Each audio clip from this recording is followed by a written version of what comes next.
আসসালামু আলাইকুম। আজকে আমরা ১৬তম শিক্ষক নিবন্ধনে স্কুল পর্যায়ে শতকরা থেকে আসা একটি অঙ্ক সমাধান করি। তো এখানে দেওয়া আছে 80 এর 75% এর 25% সমান কত?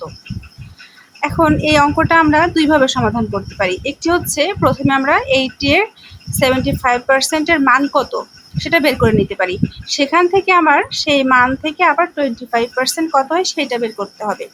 তো এভাবে করতে গেলে আমাদের কিন্তু অঙ্কটা ২ ধাপে করতে হচ্ছে আর আমাদের সময় অনেক বেশি লেগে যাবে। তো আমরা শর্টকাটে কিভাবে অঙ্কটা করতে পারি এখন সেটাই দেখব।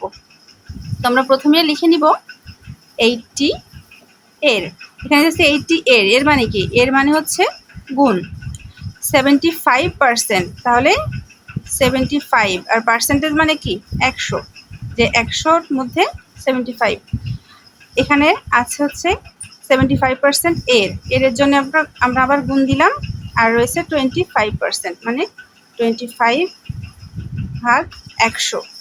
এখন আমরা এটা কাটাকাটি করে দেখি।